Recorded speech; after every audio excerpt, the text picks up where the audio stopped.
Welcome to this practical overview for the second of the practicals on Task FMRI. My name is Mark Jenkinson, and in this one I'll be talking you through the different stages of this practical which will cover group analysis for FMRI. In particular, there are two main parts of this, each one covering one of the more advanced designs that we've seen in the lecture. In particular, this part about t-tests, where you might remember that we've got two images per subject, and what we are going to do as part of the paired t-test is to effectively demean each, and we're simply comparing them about a common mean. And in the other part we're going to be talking about multiple sessions and how we're going to combine multiple sessions within subject and then look at multiple subjects. And so we're going to have a three-level analysis in this case. So those are the two parts that we're going to have for this practical. Each one is based on a particular experiment. So in the paired t-test, we have an experiment which is actually of a group of individuals that have had a stroke. And the task that they're asked to do is a motor task. It's a finger movement paradigm in both their left and their right hand, because they've each experienced some form of motor stroke. And so we're interested in this research question here, which is there a significant left versus right hand finger movement difference that is true for this particular population. Now in this study there were various different things which were being asked to be done, not just one simple finger movement, but in fact there were several different things described here. So one of them is moving the index finger, that's the finger next to the thumb. Then we have sequential finger movement, so you're meant to move fingers 1, 2, 3, 4, etc. And then a random finger movement pattern.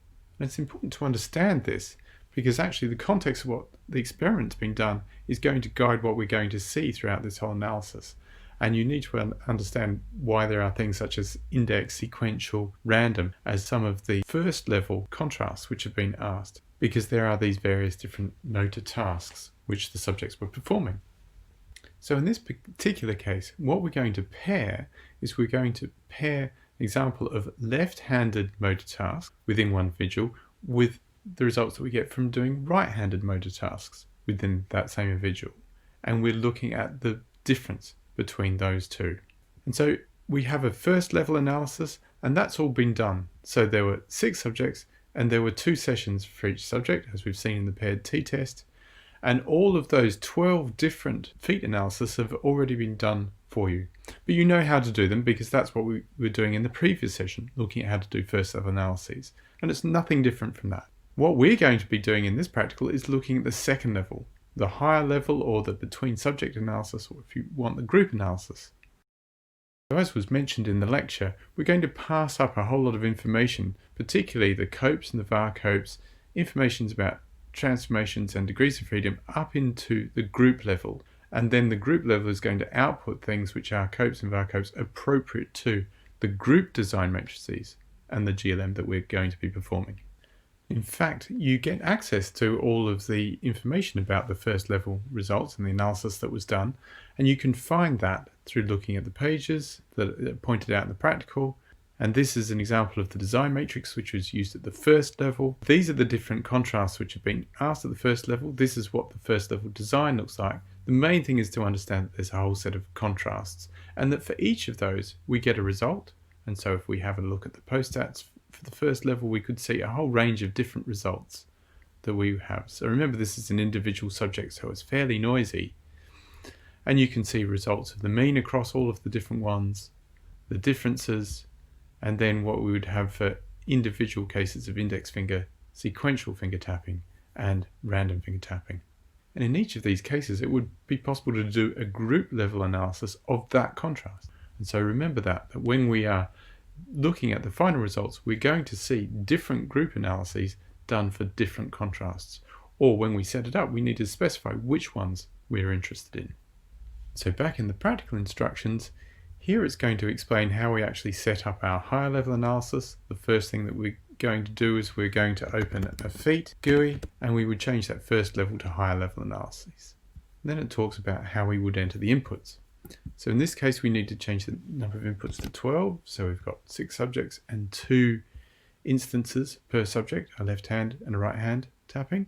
And we can input all of the feat directories like that, but actually there's a nicer way where we can just paste them in And in order to make it easy, we've given you a little cheat command here that you can use in order to actually do that. And you can see that you get this list, and then I can copy this list and I paste it in. In order to paste it into these GUIs, you need a different paste command. So actually Control Y is what you need, and then OK, and it fills everything in for me. Don't worry if you don't understand this line, it's not important. You could have just typed out this list. So let's read those inputs. Then we are going to put in an output directory name, but also we have a choice of which of these contrasts that we're going to pass up and analyze. We could pass them all up, but actually in this case we're just going to look at the first one, which was the mean across the index, sequential and random finger tapping. And that's described in the instructions here. And then we'll look at stats and setting up the design matrix, that is our group level design matrix. Here we're going to actually change it so that it's a mixed effects but simple OLS, which is not what we would normally recommend. So the idea here is just to make this quicker for the practical. Normally we would recommend Flame 1. We can then use the model setup wizard to actually give us our design matrix, because it's quite a simple case of doing a paired test, which is then going to give us this output. And that matches with what we've seen in the lecture, and the fact that this set of EVs at the end is about modelling each subject's mean, and that this one at the front is about getting the overall group difference. And so now that's all set up for me. I'm happy with that. And I can proceed to the next tab, which is post stats. In this case, we're actually going to change this threshold to a low value, 2.3. Again, not what we would normally recommend when you're doing a proper study, but for the purposes of this practical, we have a very small number of cases, small number of subjects, and so we are going to use a lower threshold just for illustration purposes. And so this is not what we would recommend in your own study, where you should use the default of 3.1 or higher. You're ready to press go and start the analysis. So if I do that, then I'm going to get this page. So it's very much the same as what you saw in the first level analyses. It's finished running, then you're going to see that you can view many different things through the web page, and you should explore this. You'll see that you have one contrast that you passed up. Remember from the click boxes before, it shows you the group level design matrix that you're looking at. And remember that there are two contrasts at the group level. So I've passed up information about the mean, but I'm going to ask about what happens for left greater than right or right greater than left. And so I've got two different contrasts, two questions I'm asking at this higher level, which are processing information which has been passed up about the mean. So I can look at the inputs, and each of these will show me one of the pages associated with the first level analysis. So that was what I was showing you before, and I can look at the stats or the post stats. There's also a registration summary, which will show you what all of the registrations were like at the first levels. And it's useful to go through that, because if any of those have not been good, then you will definitely want to fix those before continuing. And then at the results page, as I said, you've got a different link for each of the different contrasts at the first level that you're interested in analysing at the higher level. In this case, we've just passed up the mean, so I click on that, and then it gives us this kind of post-stats output page, where again I've got two higher level contrasts, the one where I'm looking at left greater than right, which is this, the one where I'm looking at right greater than left, which is that.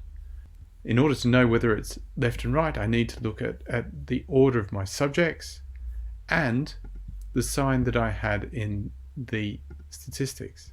So which way round did I have positive and negative in this design matrix? So here I've got the left comes first, that's associated with the plus. So when I look at this condition, this is a positive contrast, so that's going to be left, which is associated with a plus, greater than right. And so therefore this is left greater than right, we've just figured out. And so you see just a little bit in the motor cortex there, and you can see that that's in the right motor cortex. So remember that when you do tapping on the left hand, it's going to actually, the motor activation is going to be in the right hemisphere of the brain. So just remember that crossover. So that's as we would expect. And then here, much more complicated thing happening when we're looking at right greater than left. And this is indicative of the fact that these subjects have suffered a stroke, and so that the brain activation patterns are not the same and neat as we would expect in healthy individuals. So this is a very particular experiment, but the concept is true for all of the kind of group analyses that you're going to do and how it's going to work. So make sure that you explore around this GFEAT directory. In the second part of the practical, we're going to be looking at how to analyze multiple sessions for multiple subjects, and that will be a 3-level analysis. Like we saw in the lecture, where you have a second level, which is combining sessions within each subject, and then a third level, where you're actually combining across the different subjects. In this case, just a simple single group, which is also going to be what we're going to do in the practical. So in the practical, we have a description of an experiment where this is done, where there are 5 subjects, and in this case there are just 2 sessions. And again, the first level analysis has been done for you, so that you don't have to go through each one. But each one is just the same as we were doing in the first session of FMRI. Level 2 and the level 3 are just as we saw in the lecture. The experiment itself is one called Pyramids and Palm Trees, which is about taking a picture and then trying to match a picture below based on semantic similarities. And it's a test of semantic memory. And there is a control task which just looks at matching line drawings. And so it's actually semantic versus lines, which is going to be the contrast that we're interested in. So here in this example, the pyramid matches best to the palm tree because that's what you'd expect in a location near the pyramids, not a conifer. In order to do the analysis, we're simply going to open up the FEAT GUI again. We're going to set the number of subjects to be 10. We're going to set up FEAT directories. And again, we're going to use the paste option. And in this case, there's a complicated little script which we use to actually do it. Again, the details of that you do not need to understand at all. The whole idea is that it simply gives us a list like this of all of the different inputs that we want in the order that we want them in. So it's just quicker and easier in this instance for us to write something that you could run for the practical to save you the time of actually having to type those out yourself. But it would be totally fine to be typing them out by hand or to be cutting and pasting them from something else. So you'd simply run this little script in a terminal. It will give you something that would allow you to paste into a window like that, and then we would set up all of the directories as we did before. It's asked you to select just the first 2 of the copes to pass up for further analysis. And then there are other instructions to read through. I'm not going to go through all the details. You can read through those instructions. Once you've done that, you press go on this analysis, which is the second level analysis. That's going to generate some results which look like this. So again, it's a higher level FEAT report. This is the level 2, which we can see by the name of the directory that it's written into. You can have a look at where the inputs came from, and we can also again get a summary of the registrations and then finally the results. Each of those has a result in terms of activation maps, and what you'll see is that there are actually 5 of these, because if you have a look at the statistics that we set up, this was our design matrix. It's just basically taking the average of the within subject runs, and so when we actually have a look at our results, then that's what we see. This would be for the first subject, control 1, second subject, etc., third, fourth, and then fifth. And we have one of these web pages for each of these original contrasts. Once we've done that, we're ready for the third level analysis. And again, we're just going to set up a FEAT GUI. And in this FEAT GUI now, we've got 5 inputs coming from the 5 different subjects, and we're just going to populate them with the 5 results that we had from before. Again, we provide you with a little command to do that, but you could have typed them out yourself. The design matrix, and once we're finished with that, we're ready to hit go again, and that's going to generate an output page, which is now for our third level analysis. Again, we can see the inputs, the 5 inputs coming from below. And so if we click through to our higher level results, and what we're going to see here is a single case, because we've got a single group mean, we've only passed up one of the contrasts. So we're only going to have a result for that one contrast, which in this case was semantic greater than lines. And so here we are, and this is our final result. What we have from analysing the group, where we had multiple sessions per group and where we had two different tasks or conditions at the first level, the semantic task and the comparison, the line matching task. And that takes us through the practical. So there are some questions that you should answer, but importantly, don't just follow through all the instructions step by step and set up the GUI. Setting up the GUI when you've been told what to do is the easy part. Understanding why you should set it up like that is a little bit harder, but actually interacting with the results and understanding exactly what you're seeing is probably the most important part of this particular practical.